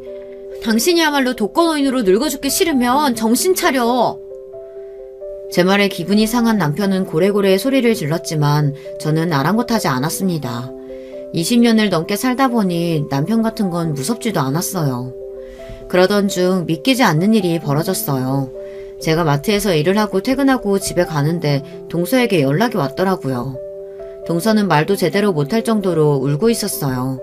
저는 무슨 일이냐고 왜 그러냐고 물었습니다. 가게에 무슨 일이 있냐고요. 그런데 시동생이 죽었답니다. 시동생은 한 손이 불편하다 보니 공사 현장이나 교통관리나 안전관리하는 일을 했었어요. 그런데 비가 많이 오는 날 일을 나갔다가 교통관리 중 산사태가 나서 죽고 말았답니다. 저는 가슴이 철렁 내려앉는 것 같았어요. 동서와 아직 학교에 다니는 조카가 너무 안쓰러워서요. 그런데 세상 일이라는 게 참 잔인합니다. 분명 근무 중 당한 사고라 보상이라도 좀 나올 줄 알았더니만 시동생의 부주의로 인한 사망이라 보상금을 전혀 받을 수 없다네요. 시동생이 안전관리를 하는 직원인데 안전모랑 보호장비를 착용하지 않았대요. 더군다나 비가 많이 오는 날이라 분명 본사에서는 철수하라고 했는데도 현장에서 어겼나 보더라고요. 시동생은 결국 보상도 받지 못하고 장례를 치렀습니다. 거기다가 장례식장은 조용하고 문상객도 별로 없었어요. 그런 와중 남편은 또 초를 치는 소리만 해댔습니다. 평생 거지같이 살더니만 죽을 때도 지질이 궁상으로 간다고요. 저는 남편 하는 소리가 듣기 싫어 그만하라고 다그쳤어요. 그런데 문제는 거기서 끝이 아니었습니다. 동서가 장례 비용이 부족했나 봐요. 결제가 다 안 돼서 장례 마지막 날 직원들이 찾아왔습니다. 그걸 보고도 남편은 팔짱을 끼고 모르는 척 하고 있었어요. 저는 남편의 옆구리를 쿡쿡 찔렀습니다. 그리고 우리가 결제하자고 남편에게 말했어요. 그러자 남편이 놀란 토끼눈이 되어서는 저에게 말도 안 되는 소리를 한다고 했습니다. 우리가 저걸 왜 내? 조의금 들어온 걸로 알아서 하겠지. 뻔히 동선의 사정 알면서 치사하게 그래야겠어? 남은 비용 얼마 되지도 않는데 그냥 좀 내. 제 말에도 남편은 모르는 척 시치미를 떼고 있더군요. 동서가 카드를 꺼내 계산하는데도 모르는 척 하고 있었어요. 저는 남편한테 그나마 있던 정마저 떨어지는 것 같았습니다. 저희 아버지 돌아가셨을 때도 그랬어요. 언니가 여기저기 뛰어다니며 다 알아서 하는 걸 보면서도 일절 얼마 나왔냐 한번 묻지도 않았어요. 물론 제가 남편 모르게 따로 챙겨둔 돈으로 알아서 언니에게 장례 비용을 주기는 했지만 남편에게 선호한 건 어쩔 수 없었습니다. 워낙 그런 인간이라는 거야 진작 알고 있었지만 부모님이 돌아가신 장례식장에서까지 그럴 줄은 몰랐어요. 더군다나 돈도 안 내놓을 거면 입이나 좀 닥치고 있을 것이지 입만 열었다 하면 개소리를 했습니다. 아버지가 돌아가셨을 때도 언니 앞에서 굳이 안 해도 될 말을 떠들어댔습니다. 그러고 보면 장인어른은 참 복도 많으세요. 평생 아들 없다고 투덜거리시면서 딸은 필요 없다고 하시더니만 평생 처형 덕분에 먹고 사셨잖아. 그래도 지금이라도 돌아가셨으니 얼마나 다행이에요. 최영은 이제 속이 다 시원하겠어요. 저희 자매들에게는 아무리 사람 같지 않은 사람이었어도 아버지였어요. 아버지가 돌아가셨다는데 사이라는 인간이 잘 됐답니다. 당신은 제발 입 좀 다물고 있어. 나이가 들수록 왜 그렇게 푼수를 떨어? 그만하라고 다그치는데도 남편은 오히려 자기가 뭐 틀린 소리 했냐고 큰 소리를 쳤습니다. 남편이 그런 인간이라는 걸 너무 잘 알다 보니 제가 시동생 장례식에 가면서도 남편에게 말 조심하라고 그렇게 미리 당부를 했어요. 그런데 남편이 어디 제 말을 듣는 인간이던가요? 남편은 돈도 안 내놓으려면 가만히나 좀 있지 그 가벼운 입을 또 놀리더군요. 재수씨도 참 답답하네요. 남편이 멍청하면 재수씨라도 정신 바짝 차리고 살았어야죠. 도대체 어떻게 돈 관리를 했길래 장례식 비용도 없어요? 이래서 가난한 사람은 평생 가난하게 사는 거라니까. 당신 도대체 왜 그래? 안 그래도 힘든 동서한테 꼭 그런 식으로 말해야겠어? 저는 부끄러워서 도저히 얼굴을 들 수가 없었습니다. 남편은 나이가 들수록 왜 저렇게 늙어가나 모르겠어요. 저는 납골당으로 가는 버스 안에서 제가 대신 동서에게 사과를 했습니다. 그리고 애써 위로하려고 애썼어요. 그런데 동서 말이 가슴이 아프더군요. 아주버님 말 틀린 거 하나 없어요. 멍청한 남편이랑 살면 저라도 정신 바짝 차리고 살았어야 했는데 저도 생각이 없었어요. 아까는 창피해서 말씀 못 드렸는데 이 인간이 알고 보니까 저 모르게 빚을 졌더라고요. 빚이라니? 죽은 서방님 앞으로 무슨 빚이 있었다는 거야? 장례식장에 온 손님들이 그러는데 남편이 같이 일하는 사람들이랑 어울려서 이상한 도박을 하고 다녔대요. 핸드폰으로 하는 거라는데 저 모르게 주변 사람들한테 빌린 돈이 1,000만 원이 넘는데요. 저 노점상도 벌금 밀려서 못하고 있는데 앞으로 애랑 둘이 어떻게 살아야 할지 너무 막막해요. 동서 말을 듣는데 절로 한숨이 나왔습니다. 동서 팔자도 참 기구해요. 동서도 어릴 때 어머니가 집을 나가 할머니 밑에서 자랐어요. 아버지는 돈 벌어온다고 나가서 돌아오지도 않았고요. 그러다 보니 신동생이랑 결혼하기 전까지 할머니랑 살며 외롭게 살았답니다. 그런 사람이 결혼해서도 평생 부족한 남편 뒤치다꺼리하며 살다 보니 고생이 참 많았어요. 그런데 이제는 남편이 남겨둔 빚까지 갚으며 살아야 하는 지경이었습니다. 저는 아무래도 마음이 좋지 않아 시동생 화장을 하는 내내 집중이 되질 않았어요. 화장하는 동안 바닥에 주저앉아 우는 동서와 조카를 보는데 가슴이 찢어질 것 같았습니다. 장례식이 끝나고도 저는 마음이 편하지 않았습니다. 동서와 조카가 앞으로 살 일을 생각하니 저까지도 막막하더라고요. 저는 도저히 이대로는 안 되겠다 싶어 며칠 뒤 동서를 찾아갔습니다. 그런데 동서는 이삿짐을 싸고 있었어요. 동서, 웬 이삿짐이야? 이사하려고? 저는 놀라서 동서에게 물었습니다. 그러자 동서가 힘없이 웃어 보이더군요. 빚쟁이들한테 자꾸 연락이 와서 더는 못 버티겠더라고요. 그나마 이 집이라도 있으니 전세금이라도 빼서 빚 다 갚고 둘이서 월세라도 가려고요. 저는 입술을 앙 다물고 울지 않기 위해 노력했습니다. 그리고 준비해간 통장을 동서에게 건넸어요. 동서, 이거 받아. 내가 우리 남편 모르게 혼자 야금야금 모은 돈인데 나중에 우리 딸내미 시집 갈 때 쓰려고 했거든. 근데 글쎄 우리 딸내미는 시집 안 가고 평생 나랑 산다고 그러네. 그러니까 이건 그냥 동서 주려고. 제 말에 놀란 동서는 통장을 확인했습니다. 통장을 확인한 동서는 너무 놀라 통장을 제게 건네며 이렇게 큰 돈은 받을 수 없다고 폴짝 뛰어댔어요. 형님, 1억을 제가 어떻게 받아요? 말도 안 돼요. 동서, 내가 미안해서 그래. 시부모님 돌아가시고 그 재산 우리 남편이 혼자 홀라당 먹을 때 나 진짜 동서한테 미안해서 잠도 잘 못 잤어. 그러니까 이제야 그 돈 받는다 생각하고 제발 받아줘. 이건 동서 몫이야. 저는 동서가 끝까지 안 받겠다고 할까봐 어떻게든 설득했어요. 사실 딸 결혼이니 뭐니 제가 농담하기는 했지만 사실 동서 돈이 맞아요. 시부모님 돌아가시고 남편이 받은 재산 중 일부나 마찬가지니까요. 형님, 너무 감사해요. 제가 항상 이렇게 염치가 없어요. 제가 죽어도 이 은혜 잊지 않겠습니다. 염치는 무슨... 난 제발 동서가 잘 살았으면 좋겠어. 그러니까 어디서 뭘 하든 절대 아프지 말고 건강하게 살아. 동서는 저에게 꼭 이 은혜를 갚겠다고 몇 번이나 이야기했습니다. 저는 그런 소리 하지 말고 마음 굳게 먹고 살라고 했어요. 그리고 무슨 일 생기면 꼭 연락하라고 했습니다. 동서는 저에게 애들 결혼하면 꼭 연락하라고 했어요. 꼭 축하해주러 오겠다고요. 얼마 뒤에 동서는 이사를 갔습니다. 그리고 몇 달 뒤에 제 덕분에 좋은 동네에 집도 구하고 작은 가게도 차렸다고 연락이 왔어요. 동서가 마음 잡고 잘 사는 것 같아 마음이 놓였습니다. 사람 사는 게 참 마음 같지 않아요. 동서가 이사 가고 나서는 제가 먼저 동서에게 자주 전화도 하고 새로 차렸다는 가게에도 놀러 가보려고 했는데 그게 마음처럼 쉽지 않더군요. 애 둘 키우다 보니 어느새 시간이 훌쩍 흘러버렸습니다. 어느새 애들도 다 성인이 되고 저도 지나가면 할머니라고 부르는 사람이 있을 정도로 나이가 들었어요. 이 나이 정도 되면 고민 같은 거 없이 편하게 살 줄만 알았는데 전혀 아니더군요. 말이 씨가 된다고 어릴 때부터 결혼 안 한다고 그렇게들 노래를 부르고 다니더니만 나이가 꽉 찬 자식들이 둘 다 결혼도 안 하고 진작에 독립해서 살고 있습니다. 저도 남들처럼 손주들도 제 손으로 키워주고 싶은데 저희 애들은 전혀 결혼 생각이 없어서 저에게는 먼 이야기였습니다. 그런데 자식들 결혼 문제는 문제도 아니었어요. 글쎄 이 망할 놈의 남편이 꼴에 바람을 피우고 있었습니다. 저는 감쪽같이 몰랐어요. 어느 날 남편이 골프를 치고 집에 들어왔는데 바지 주머니에 웬 영수증들이 잔뜩 있더라고요. 남편이 사람들과 어울려 다니며 골프도 치고 취미생활을 좀 하고 다니지만 워낙 구두세다 보니 카드를 잘 쓰지를 않아요. 그런데 웬일로 카드를 이렇게 긁었나 싶어 신기해서 영수증을 하나하나 확인했습니다.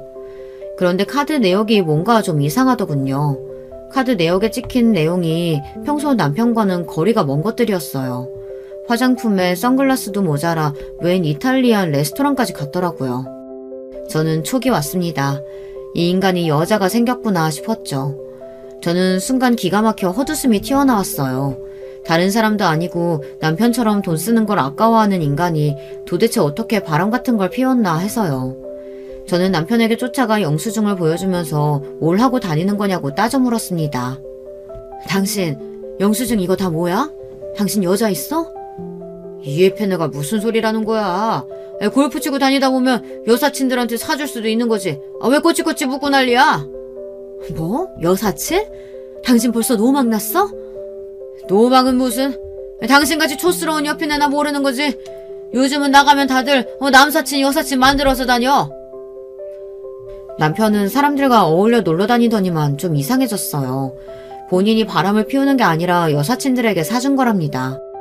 사실 저도 벌써 남편과 산 지 30년이 다 되어가요. 애들도 다 성인이니 만약 남편에게 정말 여자가 있는 거라면 저는 미련 없이 바로 헤어질 생각이었어요. 그런데 바람이 아니라 여자들과 그냥 어울려 논 거랍니다. 그걸 저에게 당당하게 말했어요.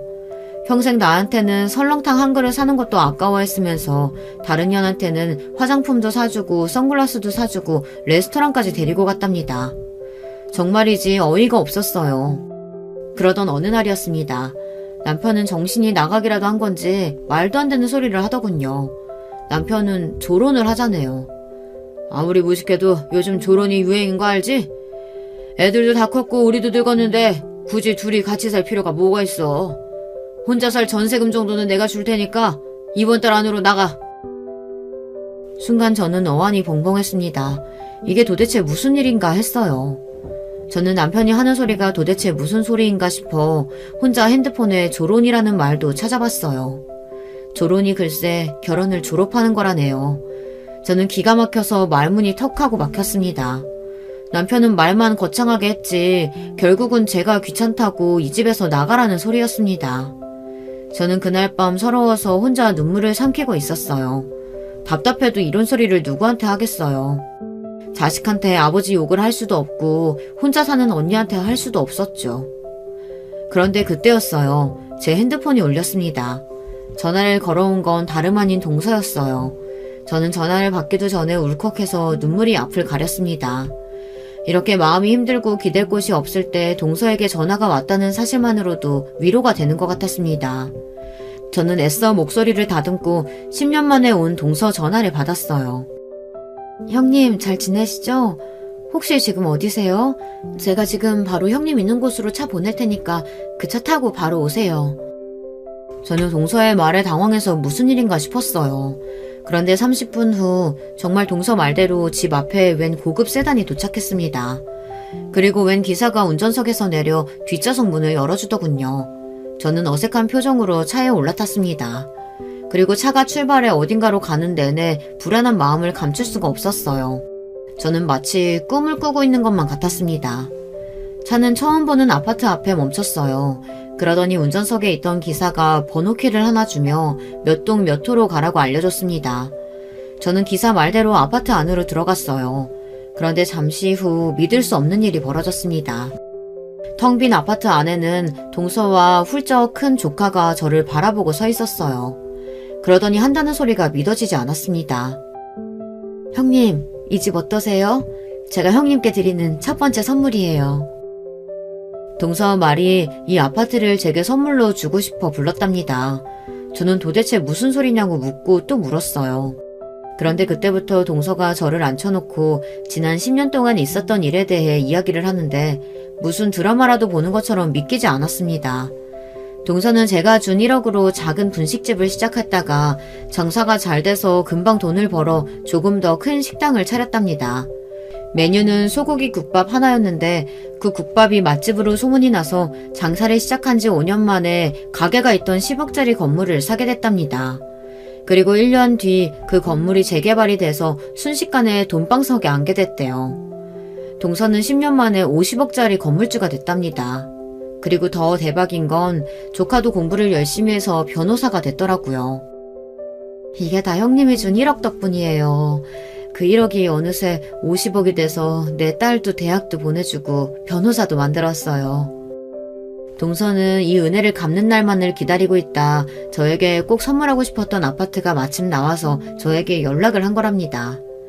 저는 순간 참지 못하고 또 울고 말았어요. 동서가 이렇게 성공한 것만 봐도 너무 행복한데 저를 잊지 않고 있었다는 것도 고마웠어요. 저와 동서는 그날 밤새도록 수다를 떨었습니다. 저는 지난 10년 동안 제가 남편에게 받았던 서름을 다 털어냈습니다. 제 이야기를 가만히 듣던 동서가 제 손을 꼭 잡았습니다. 형님 곁에 제가 있는데 뭐가 걱정이에요.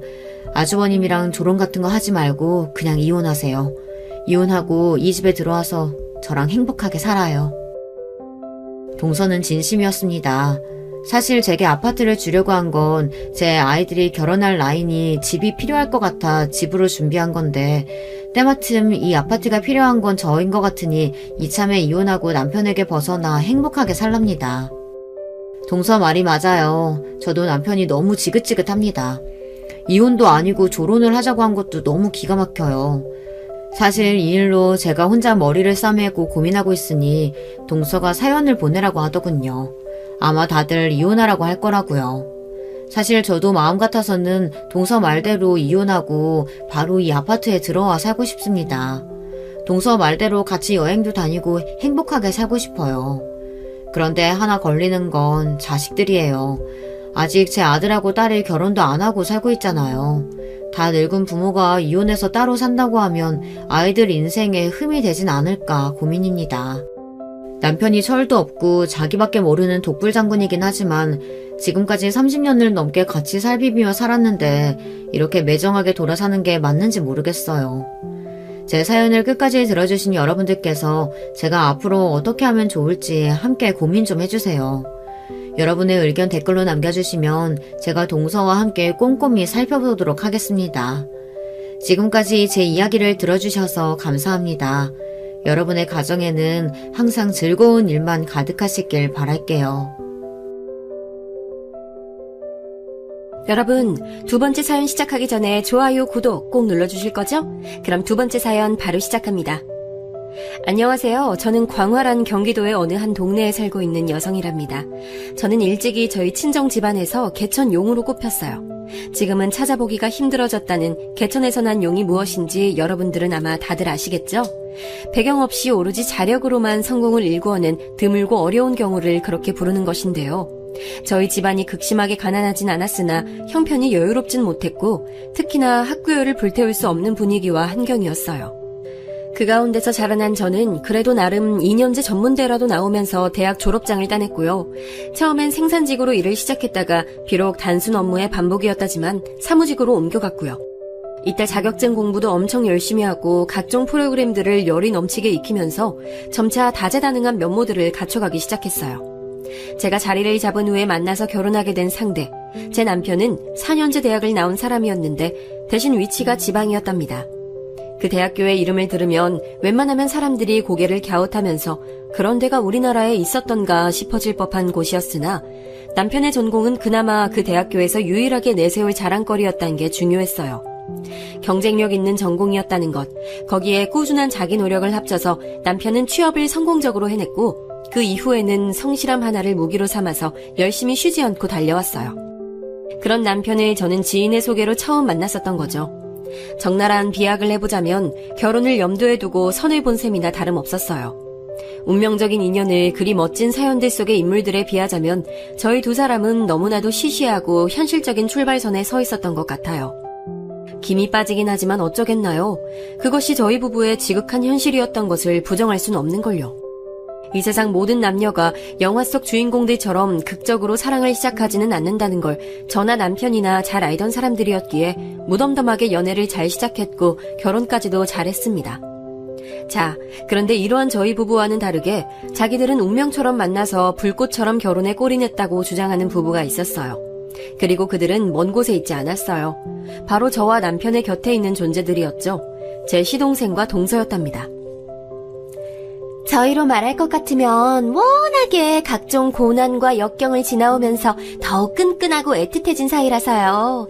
아직까지도 그래요. 서로의 눈만 봐도 애정이 강렬하게 솟아오르고 무슨 생각을 하고 있는지 알 것 같거든요. 그래 동서, 부부 사이가 좋은 것만큼 큰 복이 또 없지. 그래서 우리 부부도 서로에게 큰 복이 돼줘서 늘 감사한 마음으로 살고 있어.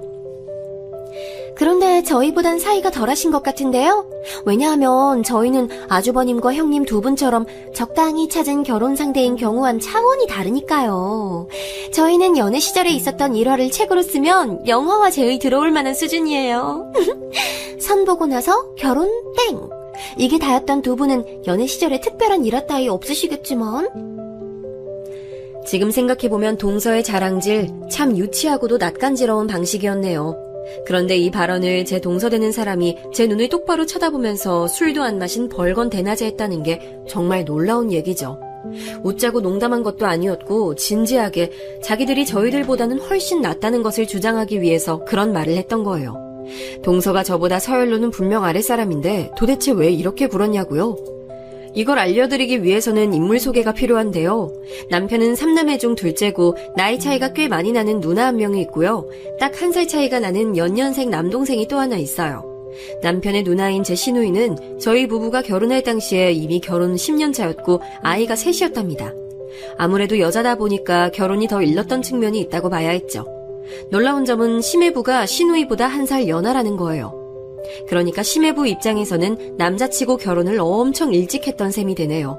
혼전 임신도 아닌데 왜 시매부가 남자임에도 결혼을 일찍 했는지 궁금했는데 알고 보니 시매부 주변의 사람들은 가족이고 지인이고 가리지 않고 전부 다 결혼들을 일찍 했다고 하더라고요. 20대를 넘겨서 결혼한 사람은 아무도 없다는 얘기를 듣고 제가 그 당시에도 정말 깜짝 놀랐던 기억이 있네요. 시매부는 고등학교를 졸업하자마자 바로 일부터 시작했고 그래서 꽤 이른 나이에 나름 결혼자금이라고 부를 만한 금액이 모였었다는 듯 싶었어요. 아, 참고로 시누이는 전문대를 나왔고 전공과는 전혀 관련 없는 일을 하던 도중에 결혼을 한 것이었고요. 시부모님 설명도 간단히 드려보자면 시아버지께서는 고등학교 졸업하신 이후 공장의 잡일부터 설치기사 일까지 가리지 않고 해오신 분이고요. 시어머니께서는 중학교까지 공부를 마치신 이후로 돈을 벌기 위해 사회생활에 몸을 담으셨고 시아버지와는 우연히 인연이 닿아서 교제를 하신 끝에 결혼까지 가셨다고 하더군요. 이쪽이고 저쪽이고 양가 수준이 너무나도 비슷했기 때문에 오히려 결혼하기엔 수월했지. 따질 게 없었으니 말이야. 대신 서로의 집안에서 더 좋은 상대 만나지 왜 너무 똑같은 상대를 골라왔나 싶어서 조금 아쉬워했다고나 할까? 시어머니께서는 너스레를 떨어대셨으나 실상은 녹록지 않은 결혼 생활의 시작이었을 거예요. 두 분은 단칸방에서 출발하셨거든요.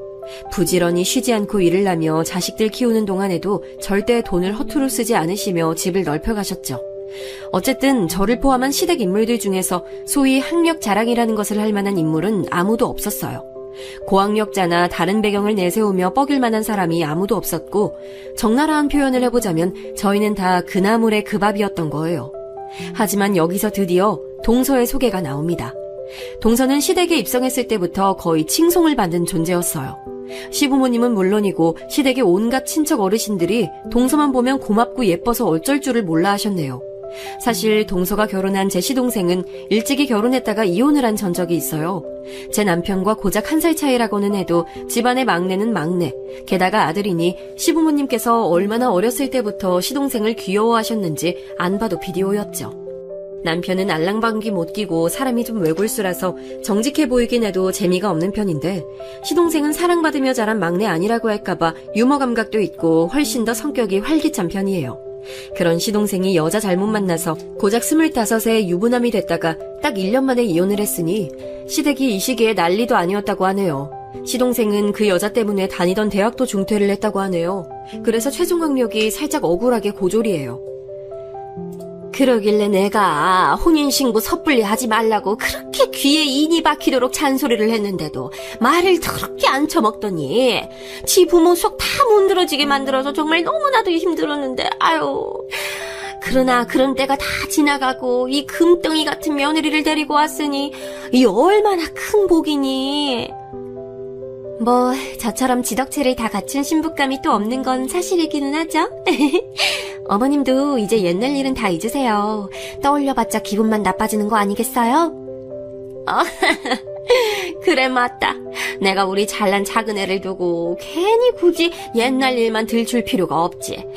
네가 참 보면 볼수록 우리 집안의 귀한 인물이로구나. 과거를 회상하며 인상을 쓰시던 시어머니의 표정도 금세 환하게 만들 수 있는 존재, 그게 바로 동서였죠. 이혼이라는 전적을 달고 있는 막내 아들과 기꺼이 결혼을 해줬다는 것만으로도 동서는 우선 시부모님으로부터 가산점 크게 먹고 들어가는 거였고요. 게다가 집안까지 꽤 좋은 편이었어요. 동서의 외삼촌으로 되시는 분은 중학교 교사였고, 육촌 오빠는 초등학교 교사였으며, 사촌 언니는 3층 건물을 통으로 사용하는 대형 피아노 학원의 원장이라고 했어요.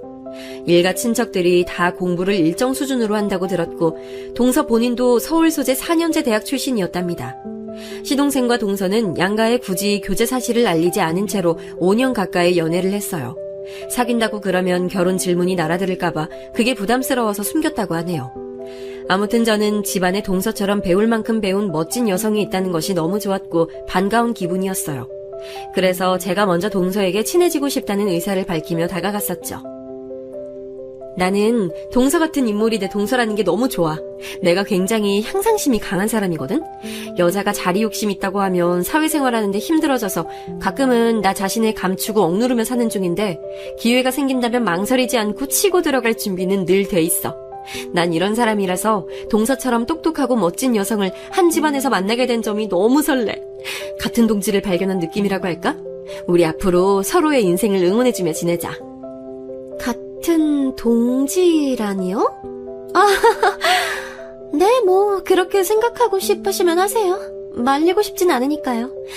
하지만 형님과 저 사이에는 엄연한 계급의 차이라는 게 있다는 점을 확실히 인지하고 또 앞으로는 명심해 주셨으면 좋겠네요.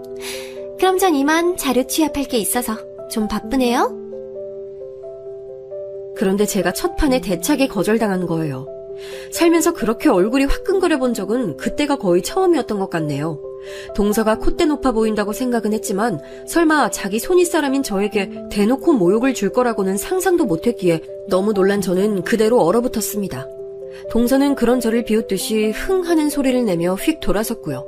하지만 시부모님께서 워낙 동서를 어화둥둥 예뻐하시기에 저 기분 상한 일 가지고 고자질을 할 엄두가 안 나서 그냥 찍소리도 안 했어요.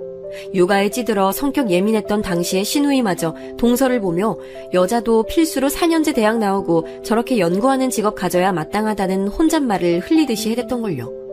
이런 판국이었으니 저는 꿰다 나온 보릿자루 역할이나 충실하게 했어요. 일찍 결혼하고 아이를 낳아서 시댁의 일상에 강력히 침투하고 있었던 시누이와 심해부는 확실히 자기들만의 지분을 보유하고 있었고요. 시동생은 워낙 예전부터 집안의 관심과 애정을 독차지해온 인물이었고, 동서는 그런 시동생을 재혼으로 구세해준 구세주의자 은근히 학벌 컴플렉스가 있었던 시댁 사람들이 동경할 수밖에 없는 배경을 지닌 고학력자였으니 부부 세 쌍 중에서 저랑 남편이 가장 뒤떨어졌어요. 어쩔 수 없이 그렇게 됐고 또 그게 눈에 보이더라고요. 저도 사람인지라 시누이는 친딸이니까 그렇다 쳐도 제가 손윗사람인데 동서만 더 높게 쳐주시는 시부모님의 태도에 좀 속상하긴 했어요. 간단하게 저녁을 먹는 자리에서의 예시가 이러했네요. 이런 고기는 와인을 곁들여서 먹어야 진가가 드러나는 법인데요, 어머님. 혹시 부엌 창고에 아직 와인 남아있지 않던가요? 그렇지. 그거 아직 남아있는 것 같은데 가져다가 고기랑 같이 먹을까? 아유, 역시 우리 작은 애가 이런 센스도 끝내주는구나. 얘 큰애야, 너 부엌 창고 가서 와인 있나 찾아와봐라. 잔도 네가 챙겨오고. 네? 어머님, 제가요? 와인의 진가를 잘 아는 사람이 움직이는 게 나을 것 같은데요. 그렇지, 동서. 동서가 친 장구에 시어머니께서 맞장구를 쳐주시는 걸 제가 지켜보고 있다가 난데없이 지목당한 것이었는데 이게 진짜 자존심 상하더라고요.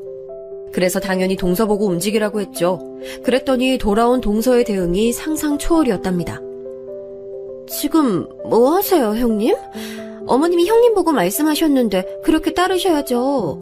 당장 젓가락 내려놓으시고 엉덩이 의자에서 떼세요. 자, 부엌으로 출발. 넉넉하게 3분 드릴게요. 뻔뻔한 미소를 지으며 그렇게 말을 하길래 제가 시어머니 쪽을 자동으로 쳐다봤죠. 그런데 시어머니께서는 별 반응 없이 식사를 하고 계셨고 결국 제가 밥 먹다 말고 한숨과 함께 일어난 거예요. 애써 부엌 창고로 가서 와인을 찾아오면 그걸로 끝나지 않고 동서의 박학다식한 와인 설명을 일단 듣고 나서 제가 그걸 시어머니께 직접 따라드려야 했어요. 동서가 얼른 안 따라드리고 뭐하냐고 채근을 해서요. 저기요, 형님. 도로 앉으시기 전에 제 잔도 얼른 채워주셔야죠. 이왕 따라주시는 김에 다 해주셔야 하는 거 아니에요? 제가 회사에서 별별 차별을 다 받아봤고 오만 산전수전 다 겪어본 사람이었기 때문에 간신히 표정 관리가 가능했네요. 동서에게 와인을 따라주면서 제 속이 얼마나 복잡했는지 몰라요. 시어머니께서 동서 앞에서 저를 대우 안 해주시는 것은 제가 대우받는 것을 동서가 원하지 않고 있기 때문이었답니다. 솔직히 동서가 고고하게 굴면서 여왕이라도 된 것처럼 행동하는데 시어머니라고 그 점이 어떻게 고깝게만 보이셨겠나요? 하지만 동서는 좋은 대학을 나왔을 뿐더러 이때 대학원에서 석사 과정을 밟고 있었기 때문에 시어머니께서는 학벌이 대단하니 사람도 대단하게 보인다는 말씀과 함께 참으셨을 뿐이죠. 사실 그렇게 생각하시는 줄로 심증만 있었는데 시어머니께서 시누이와 단둘이 소주 한 잔 걸치시면서 대화하는 내용을 제가 의도치 않게 엿들었다가 알게 됐답니다. 그렇다면 시어머니는 그런 이유라 치고 동서는 왜 저를 안 이뻐했던 걸까요? 그 이유는 동서의 말 속에서 찾을 수 있었어요. 자기 친구랑 큰 소리로 통화하는 소리가 제게도 다 들렸었거든요. 정말 짜증나 죽겠어. 집안도 변변치 않고 죄다 못 배워먹은 무식한 종자들만 가득하던데 꼴랑 2년제 전문대 나온 것 가지고도 유세를 떠는 게 코미디야. 새로 들어간 회사 일이 어떻고 저쩌고 유식한 척 떠들 때마다 머리 한 대 쥐어박아주고 싶다니까. 지금 내 앞에서 자기가 일적으로 잘 나간다고 자랑하는 거야 뭐야? 그래봤자 엘리트 집안에서 자란 나와는 상대도 안 되는 천한 집구석 출신 주제에 왜 그렇게 자기 분수를 모르고 설치지? 저를 겨냥한 말이었는데 제가 경력을 바탕으로 이직에 성공한 회사에서 인정받으며 일을 시작했다는 게 동서는 그렇게 불만이었나 봐요. 지적 지식이 넘치는 자기는 석사학위 따느라 눈밑이 시커멓게 될 정도로 고생하고 있는데 무식한 제가 월급 따박따박 받는 직업이라고 뻗대면서 일 얘기 늘어놓는 게 꼴보기 싫어서 미치겠다고도 하더군요. 와, 그거 듣고 진짜 제가 어이없어서 혼났네요. 회사 특성상 여자보다 남자가 월등히 많았고 구조를 보면 확실히 여자가 승진이나 업무 추진 부분에 있어서 불리했어요. 그런데 저는 탄탄한 집안 배경이나 인맥 같은 백 하나 없이 여자에다가 그것도 2년제 전문대 나온 입장에서 매일매일이 전쟁이었습니다. 그만큼 치열한 하루를 반복하는 중이었어요. 제 이런 사정은 알지도 못한 채로 아니 알고 싶지도 않아 하면서 무작정 동서는 저를 까내리고 있었던 거예요. 일자랑이라니 그건 시누이가 매번 제 회사 생활 얘기를 궁금해해서 어느 정도만 말해줬을 뿐인 게 다였어요. 만약에 제가 집안 빵빵한 사람이었으면 동서가 저렇게 저를 얕잡아 볼 수 있었을까 하는 가정을 해보니 쓴웃음이 지어지더군요. 저는 동서를 제 마음속에서 멀리하기로 다짐해버렸죠. 동서도 저를 멋대로 깎아내리며 싫어했으니 저도 동서에게 왜 제가 자기를 멀리하게 됐는지 알려주지도 않고 또한 변명할 기회 따위는 주지 않은 채 제 안에서 동서를 배척해버리기로 한 거예요. 그 변화는 금세 겉으로 드러났기에 얼마 후부터 동서가 무척 당황스러워하는 게 보였어요. 원래 같았으면 제가 좋은 게 좋은 거라는 생각으로 그냥 해줬을 일들을 안 해줬거든요. 형님, 다음 주말에 어머님이랑 같이 장 봐서 갈비찜 하기로 하셨다면서요? 그때 3분의 1 정도는 매운 갈비찜으로 해주세요. 제가 요즘에 칼칼한 게 입에서 자꾸 당기네요. 원래는 매운 거 안 즐기는 편인데 형님이 매운 갈비찜 맛있게 해주시면 그건 제가 성의를 다해서 먹어보겠습니다. 동서, 누가 매운 거 좋아하는지 어쩐지 동서한테 물어봤어? 아무도 안 물어봤는데 혼자 잘 노네. 집안에 매운 거 좋아하는 사람 아무도 없는데 동서 하나 때문에 굳이 매운 갈비찜을 따로 하는 건 너무 비효율적인 것 같아.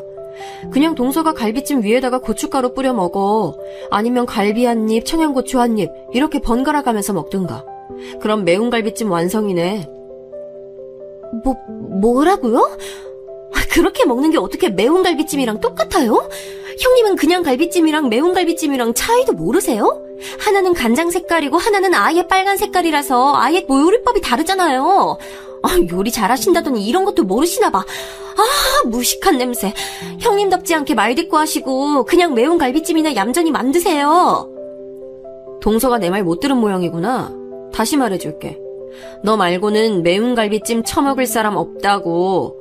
그러니까 따로 만드는 건 비효율적이라고.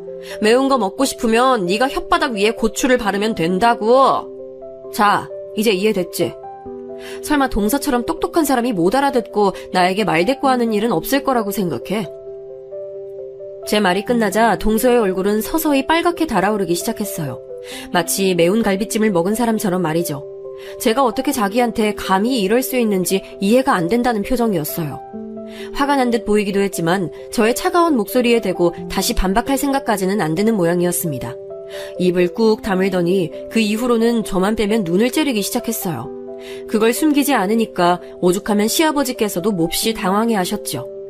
혹시 며느리들끼리 사이가 안 좋은 건가 싶어서 자꾸 분위기를 살피시는 듯 했어요. 그래서 저는 일부러 동서와 딱히 문제가 없는데 동서 혼자 왜 저러는 건지 의문이라는 듯 어색하게 웃으며 지냈었네요. 그런 제가 가증스럽다고 생각이라도 했는지 동서는 저를 보면 약이 오른다는 듯 은근하게 씩씩거리더군요. 그때까지만 해도 시아버지 그리고 제 남편을 제외하고는 아직까지 다들 동서의 눈치를 살살 보고 있던 시기였네요. 저는 시댁에서 소외되더라도 어차피 제 남편의 가족들이기에 잘 지내고 싶은 거지 그 이상 그 이하도 아니었기 때문에 아쉬워하지 않았어요. 오히려 남편과 편하게 둘이 여가 시간을 잘 쓰면서 부부 사이가 더 돈독해졌답니다. 그리고 저는 야간대학으로 4년제 대학을 다니기 시작했어요. 저의 높은 이상을 받쳐주려면 학력이 우선 준비돼 있어야 저의 기회가 언제쯤 찾아오든 상관없이 제 날개를 펼칠 수 있을 것 같더라고요. 남편의 응원과 지지가 크게 작용했네요. 제가 잘 돼야 자기도 잘 되는 거라고 말해주는 남편이 있어서 저는 도전이라는 것을 두려워하지 않았던 듯 싶어요. 남편이 이렇게 나오자 시부모님께서도 점차 저희 부부를 다른 눈으로 주시하기 시작하셨어요. 제가 회사 일에 의욕적이라는 것만 아셨을 뿐이었던 시어머니께서도 회사에서 제 위치가 어떻게 되는지, 회사는 뭘 해서 먹고 사는 회사인지 그런 것들에 관심을 가지시더군요. 나는 큰애가 회사를 유독 열심히 다닌다고만 생각했는데 야간대학까지 다니면서 더 큰 미래를 준비하고 있었다는 게 너무 놀랍구나. 그렇다면 우리 집안에는 또 4년제 대학 간판 단 사람이 추가되는 거네. 정말 멋지다. 내가 20년만 젊었다면 큰애 너처럼 살고 싶을 정도로 여자 인생 한번 폼나게 살아가는구나. 어머님, 지금도 늦지 않으셨어요. 배우고 싶으신 거 있으시면 배우시고 활동하시고 싶으신 분야가 있으면 도전해보세요. 저번에 보니까 어머님 영어 공부에 흥미 있으시던데 영어 배워서 자막 없이 외국 영화 보는 게 소원이라고 하지 않으셨어요? 알파벳부터 배워보세요. 뭐든지 배워놓으면 쓸모없는 건 없어요. 내가? 영어 공부를? 아이고, 큰애야. 중학교밖에 안 나온 내가 언감생심 영어를 어떻게 배운다고 그러니? 작은애가 일전에 하는 말이 타고난 환경이며 공부머리 이런 게 중요하기 때문에 못 배우고 산 사람들은 평생 그렇게 사는 법이라고 하던데. 그래도 시작은 해볼까? 알파벳 모시기? 부끄러운 것인지 드러내진 않으셨으나 시어머니께서는 분명히 영어를 배우고 싶어 하셨기 때문에 저는 그 길을 적극적으로 밀어드렸어요. 그로부터 얼마 지나지 않았을 때부터 시어머니께서는 확실히 저를 보는 눈빛이 달라지셨고요. 시누이는 자꾸 자기 애들을 시켜서 저에게 애교를 부리게 만드는 등 왠지 모르게 저를 향해 태도를 더욱 유하게 하더라고요. 하지만 동서는 이런 변화를 전혀 반기지 않았습니다. 시댁 집안 꼴이 너무 보기 안 좋게 되어가고 있다면서 원흉으로 저를 꼽았어요. 자꾸 저한테 틱틱거리면서 신경질을 부리길래 저도 욱해서 한마디 했죠. 불만 있으면 정확히 얘기를 할 것이지 쓸데없이 빙빙 돌리지 말라고요. 그랬더니 동서가 코웃음 치면서 이러더군요. 저랑 어머님 사이 이간질해서 갈라놓고 형님 그렇게 안 봤는데 정말 고단수셨네요. 고민 척하는 여우가 여자들 사이에서는 가장 재수없는 거 아시죠? 바로 형님 같은 사람이요. 내가 곰이든 여우든 적어도 동서보다는 덜 약일 것 같은데? 이간질이라니. 본인이 했던 짓이면 다른 사람도 그럴 거라고 생각하나 봐. 나를 왜 그렇게 싫어하는지는 알겠는데 어른이면 어른스럽게 어느 정도 감정은 갈무리하면서 살자, 동서야. 보기 추하다. 웃기시네. 누구보다 취한 건 본인이에요. 호박이 줄 긋는다고 수박 되는 줄 알아요? 아무리 4년제 대학 졸업장 따내도 그거 야간이라서 볼품 하나도 없어요. 그러니까 괜히 그딴 짓으로 나처럼 타고난 엘리트 집안의 수재와 동급이 되려고 들지 말라고요. 아무리 발버둥 쳐도 내가 있는 곳까지는 절대 못 올라오니까. 하! 진짜 어이없기 싫이. 왜 이딴 짝퉁이 나 같은 진품보다 관심을 더 받는 거야? 짜증나게. 동서는 저보다 월등한 자기 집안 배경, 그리고 고학력에 엄청난 자부심이 있는 사람이었고 늘 자기가 중심에 있어 왔는데 제가 그 영역을 침범하다 못해 그 자리를 빼앗는다고 여긴 모양이었어요. 다 큰 어른이 왜 이러나 싶었고 너무 공부만 하고 살면 저렇게 성격이 고슴도치처럼 되는 건가 싶어서 의문이기도 했네요. 아무튼 저는 동서하고 이때를 기점으로 완전히 서로에게 등을 돌렸어요. 공존할 수 없다고 못을 땅땅 박아버린 거였죠. 시댁의 모든 일가 친척들이 저랑 동서의 사이가 냉랭하다는 것을 점차 다 알아버려서 처음엔 너무 민망하기도 했으나 시간이 지나자 적응이 됐네요. 웬만하면 한자리에서 안 마주치려고 하였고 보게 되더라도 짧은 인사가 끝이고 추가적인 말은 아예 안 섞었어요. 시부모님께서는 저러다 말겠지 싶어서 그냥 두셨다가 이 냉전 대치가 계속되자 골치 아파하셨고요. 시동생과 동서는 이때 열심히 시부모님께 입을 털면서 저와 남편의 험담을 해댔었고요. 이건 나중에 신우가 저에게 귀띔을 해줘서 다 알게 됐답니다. 어쩐지 시부모님의 태도가 묘하다고 느껴진 적이 몇 번 있더라니 그런 이유 때문이었던 거죠. 그런데 저도 그렇지만 남편이 워낙 고지식해서 그런 거에 신경 안 쓰고 억울한 상황에 처해도 묵묵한 사람이에요. 그래서 저희 부부는 아무 찍소리도 안 하고 살았네요. 사람이 참 신기한 게 험담이나 뒷담을 나누는 상대에게 금세 동조하게 되지만 그것이 계속 길어지면 마음이 불편해집니다. 끊임없이 남 안 좋은 얘기나 해대는 이 상대부터가 안 좋은 사람으로 보이기 시작하거든요. 시부모님도 그러셨나 봐요. 저희 부부는 아무것도 한 것이 없건만 시간이 지나자 저희를 자꾸만 찾으셨고 의논하실 일이 있어도 그 누구보다 저희에게 먼저 말씀을 하시고자 하였어요. 큰애야, 우리가 이번에 작게 시골집을 하나 마련해볼까 어쩔까 하는데 위치 보러 너네 데리고 가도 되겠니? 니들이 꼼꼼하고 신중하게 잘 보는 성격들이라서 아무래도 믿음이 가네. 니들 시간 될 때 맞춰서 우리가 움직이마. 이런 변화에 시동생은 물론이고 특히 동서가 일을 빡빡 가는 모양이었는데 저는 모른 척했네요. 동서는 석사 다음 박사까지 학위를 따냈습니다. 대단하다는 생각이 들었고 그 다음으로는 축하의 마음이 들었죠. 동서가 박사 학위를 따내고 나서 얼마 안 지나고 시댁에서 모였을 때 어깨에 힘 빡 들어간 동서를 보니까 참 여전하다는 감상이 들어서 좀 웃음이 났어요. 그런데 그때 딱 마침 동서가 웃고 있던 저를 발견한 거예요. 눈이 마주쳤는데 동서의 표정이 일순간 정말 살벌하게 보여서 놀랐죠. 한동안은 괜히 동서의 그 표정이 제 안에 잔상으로 남아있을 정도였어요. 며칠 뒤 발견한 동서의 표정은 또 반대로 무척 공허해 보여서 놀랐었는데요. 상황은 시어머니께서 말씀하시던 중이었어요. 우리 집안에 박사님이 있다니. 아유, 아니, 난 아무리 생각해도 안 믿기는 게 내가 박사 며느리를 뒀다는 거야. 마치 나도 대단한 사람이 된 것 같아서 기분이 아주 묘하고 좋구나. 어머님께서 너무 좋아해 주시니 저도 몸둘 바를 모르겠네요. 솔직히 제 머리로, 제 능력으로 박사학위 따는 거야 그리 엄청난 업적은 아니라고 생각하지만 남들 입장에서 보자면 엄청난 거니까요. 네, 제가 대단하긴 하네요. 그럼 대단하고 말고. 저기 근데 큰애야, 저번에 옆 부서 사람인가 퇴사하고 영어학원 차린다더니 어떻게 됐니? 그 사람이 알고 보니까 완전히 교육자 집안이었다면서? 집안에 교수만 셋이라니 엄청난 거지. 그런 대단한 사람이 널 그렇게 인정해줘서 오만 회사 사람들에게 네 칭찬을 다 해놓고 퇴사를 했다는 게 아우, 난 암만 생각해봐도 너무 감동적이야. 동서를 칭찬하시다 말고 시어머니께서 불쑥 제게 화제를 돌리신 거예요.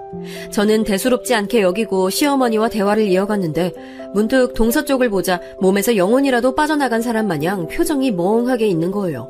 살벌했을 때만큼이나 이상한 표정 같아서 제가 또 뇌리에 그게 박혀 있었죠. 그리고 시간이 흘러 동서는 무려 교수가 됐습니다. 대학 교수 말이죠. 동서와는 이제 사는데도 너무 멀어져서 1년에 몇 번 못 보는 사이가 되어 있었던 저는 그 나이에 대학 교수가 됐다는 소식이 너무 뜬금없이 느껴져서 놀랐던 것 같아요. 그 엄청난 소식이 퍼진 다음 주말에 모두가 함께 모여서 식사 자리를 갖게 됐어요. 예상은 했지만 역시나 동서 엄청나게 거들먹거리며 등장하더군요. 손에는 샤넬 가방 떡하니 낀 채로 도도하게 단발머리를 이리저리 휘날리면서 다가오는 동서의 모습에 이상하게도 저는 웃음이 날 뻔했어요. 시댁 근처의 식당에서 다 같이 모인 그 자리를 빌려 저는 동서에게 진심 어린 축하의 인사를 건넸습니다. 동서, 머리가 좋고 똑 부러지는 줄은 진작에 알았지만 정말 대단한 것 같네. 교수라니. 그거 아무나 되는 거 아니고 모두 선망하는 직업이잖아. 진심으로 축하해. 앞으로 승승장구만 하길 바라. 당연히 승승장구 하겠죠. 제가 설마 엎어지는 일이 있을까 봐서요?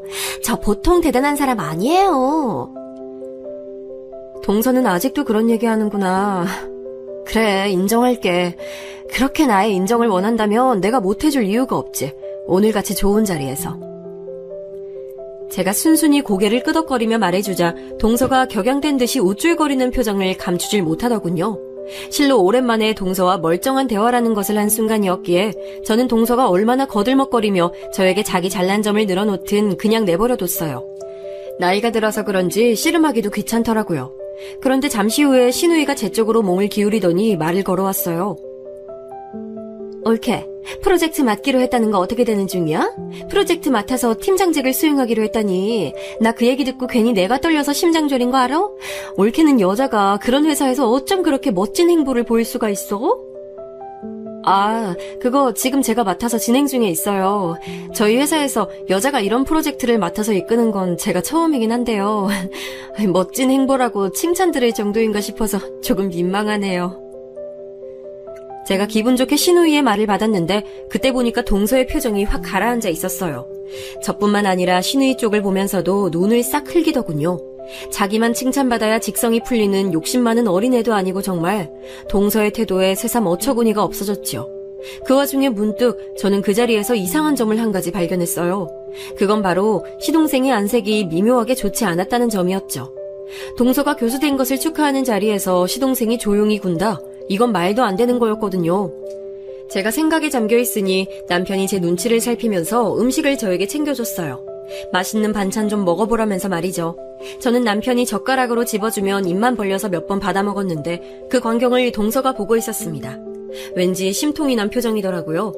이쯤 되면 제가 잘 되거나 제가 행복한 모든 것을 용납 못하는 사람이 아닐까 싶어서 저는 괜히 동서와 다시 말 섞기 시작했다는 후회가 들었죠. 그러던 어느 날 제가 엄청난 사실을 알게 되었죠. 어쩌다 보니 회사에 미팅으로 온 거래처 사람이 시동생과 동서가 사는 지역에 거주한다는 걸 들어서 동서가 교수로 있는 대학 이름을 무심코 꺼내본 거였어요. 그런데 마침 거래처 사람이 하는 말이 자기 친척이 그 대학 교수로 있다고 말을 하는 거예요. 어디과 교수라고 말을 하는데 딱 들으니까 동서가 소속된 과가 분명해 보였어요. 와, 이거 신기하잖아요. 그래서 저도 제 동서가 거기에 교수로 있다고 얘기를 해줬죠. 그러자 거래처 사람은 고개를 갸웃거리면서 젊은 여자 교수는 절대 없다고 자기가 확신한다고 그러는 거예요.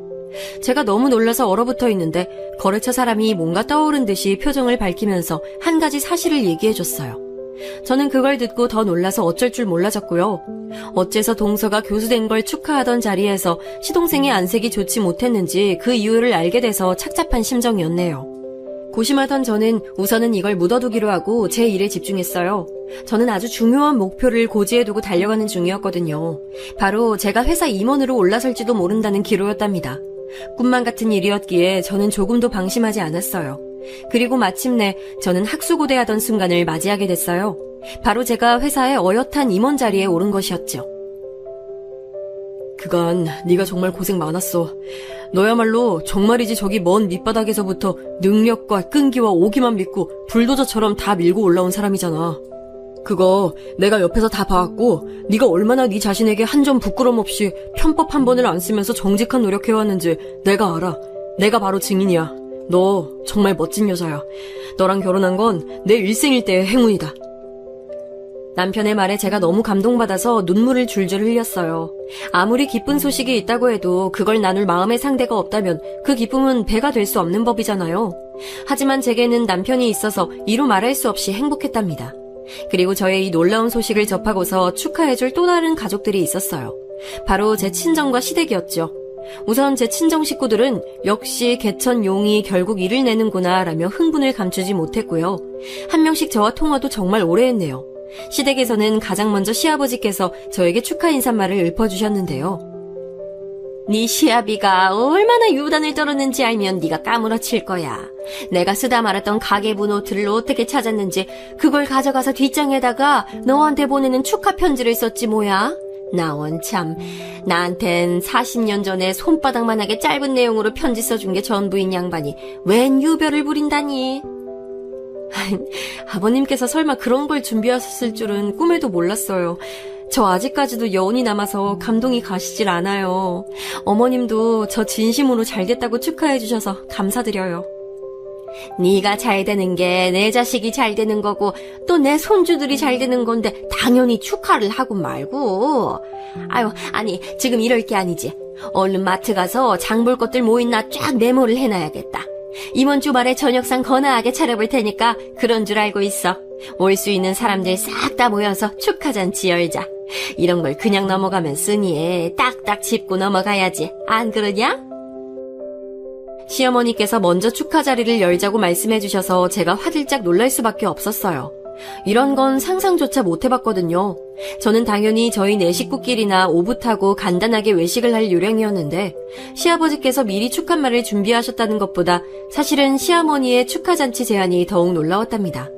남편한테 말했더니 남편도 어리둥절해 있는데 그러다가 잠시 후 생각에 잠긴 표정이 되어서 저에게 한 말이 있었어요. 아무래도 제가 시부모님의 가장 예쁜 손가락으로 등극한 게 틀림없다고요. 10손가락 깨물어 안 아픈 손가락 없다는 말은 들어봤어도 예쁜 손가락은 뭐냐고 물었더니 보고 있으면 가장 예뻐서 마음이 가는 손가락이라고 하더군요. 제가 남편에게 이 표현을 들은 이후로는 일상에서 지금까지도 종종 쓰고 있네요. 아무튼 남편의 생각이 틀린 건 아니었는지 당일에 시댁으로 가보니까 엄청나게 많은 준비가 돼 있었어요. 저는 일부러 도와드리려고 일찍 간 것이었음에도 다양한데 하나같이 고급스러운 요리들은 물론이고 거실벽에 풍선들 매달린 것까지 대단하게 준비가 되어 있어서 잠시 제 말문이 막혔네요. 시누이랑 시매부가 애들 데리고 새벽같이 시댁에 도착해서 시부모님과 함께 준비를 했다고 하더라고요. 그 얘기를 듣자마자 가슴이 너무 뭉클해져서 애들 불러다가 한 번씩 머리 쓰다듬어주고 안아줬어요. 귓속말로 이따가 용돈들 몰래 챙겨줄게 이렇게 말했더니 다들 신이 난 표정이 되더군요. 행복하고 또 풍족한 순간이었는데 찬물을 깨우는 존재가 등장했죠. 누구겠나요? 당연히 제 동서였죠. 아니, 이게 다 뭐야? 뭐가 이렇게 화려한 장식이며 각종 음식들이 준비되어 있는 건데, 어? 저건 또 뭐야? 맞춤 케이크? 따로 돈 주고 제작하는 거? 와, 어이가 없네.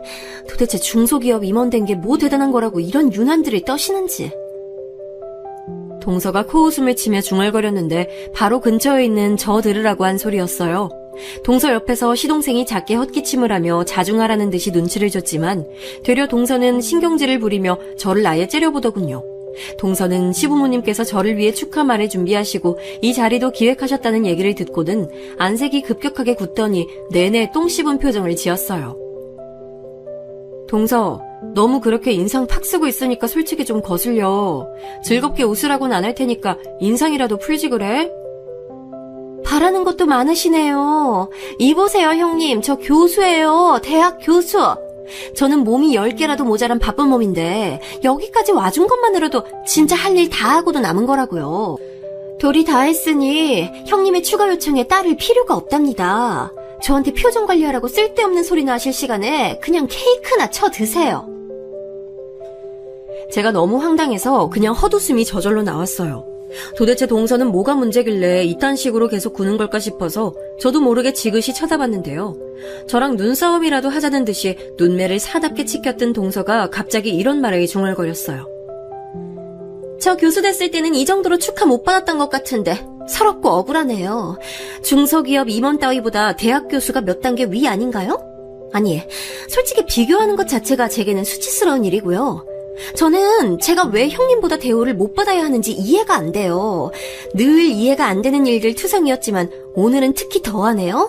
다들 수준이 낮아서 본인들과 급이 더 비슷한 형님에게 정을 붙이시는 건지. 그 순간 제 이성이 끊어졌어요. 동서의 비틀린 인매를 본 순간이었죠. 저도 모르게 자리에서 벌떡 일어나서는 동서를 내려다보며 삿대질과 함께 모두의 시선이 제게로 주목된 가운데 이렇게 외치고 말았습니다. 뭐? 시간 강사 주제에 아까부터 혼자 뭐라고 지랄하는 거야? 너야말로 진짜 정교수도 아닌 가짜 주제에 나를 언제까지 까내릴 거니? 스스로 안 쪽팔려? 너 내가 진심으로 경고하는데 한 번만 더 나한테 깝치면 가만 안 둔다. 너 시간 강사하는 것마저 못하게 내가 만들어버리는 수가 있어. 제가 알아냈던 동서의 비밀, 의뢰의 대학 교수라고 하면 생각하는 그 정교수가 아니라 시간제 강사였다는 것이었어요. 삽시간에 동서는 안색이 창백하게 변했고 시댁 식구들 일동은 전부 경악에 차서 본인들이 방금 뭘 들은 건지 믿을 수 없어 했어요. 다만 시동생만이 한숨을 내쉴 뿐이었죠. 내려앉은 침묵 속에서 동서는 멍하게 이런 소리를 뱉고 말았어요. 그걸 형님이 어떻게 알고 계시죠? 알 리가 없는데? 그러더니 자기 입을 손으로 틀어막았죠. 방금 독백으로 제 말을 본인이 수긍한 거나 다름없어졌으니까요. 대체 무슨 말이냐면서 모두가 질문을 날려댔고 동서는 앉은 몸을 벌벌 떨고 있었어요. 저는 동서가 다닌다는 대학 쪽에 아는 사람이 있어서 우연히 그 사실을 알게 됐다며 조용히 시부모님께 전말을 고했습니다. 시아버지께서는 기함을 하셨고 시어머니께서는 불호령과 함께 일어나셨다가 현기증이 나셨는지 쓰러지셨어요. 이게 무슨 일이야? 이 무슨 말도 안 되는 해괴한 일이 우리 집안에 벌어진 거야. 아이고, 두야. 너 정식 교수 아니고 시간 강사였어? 여태까지 우리를 다 속여온 거였냐고? 네 입으로 직접 말해봐. 남편이랑 심해부가 얼른 방으로 모셔서 손발 주물러 드렸고요. 신우이는 제정신이냐며 양심도 없냐며 동서에게 맹비난을 퍼부어댔습니다. 시동생은 그 사실을 뻔히 알면서도 지금까지 함구해왔다며 시아버지께 무릎을 꿇었고요. 고개를 푹 숙인 시동생과 몸을 떨며 눈물을 흘리고 있는 동서를 가만히 쳐다보시던 시아버지께서는 딱 한 가지만 물어보셨어요. 이유, 왜 그랬는지를요. 그러자 그 순간부터 동서가 소리내어 엉엉 울기 시작했어요. 아주 숨이 넘어갈 지경으로요. 거친 울음과 함께 가식이며 가면까지 토해낸 모양인지 동서는 제가 처음 보는 진실의 일면을 드러냈어요. 형님은 쥐뿔 배경도 없는 주제에 개천 용이 돼서 활약하는 게 보기 싫었고 저는 연애를 이어가다가 재혼인 남자랑 결혼을 하는 큰 결단까지 내렸는데 막상 결혼하고 나니까 로맨스 영화 같은 일은 벌어지지 않았어요. 그런데 왜 선봐서 대충 결혼한 주제에 형님은 한결같이 부부 사이가 좋은 건데요. 단란해 보이고 행복해 보여서 그게 미칠 듯이 질투가 났어요. 저는 박사학위까지 뼈와 살을 깎는 노력으로 따냈는데 아버님 어머님은 고작 회사에서 인정받는 게 전부인 형님에게 더 관심을 주셨죠. 불공평하다고 생각했어요.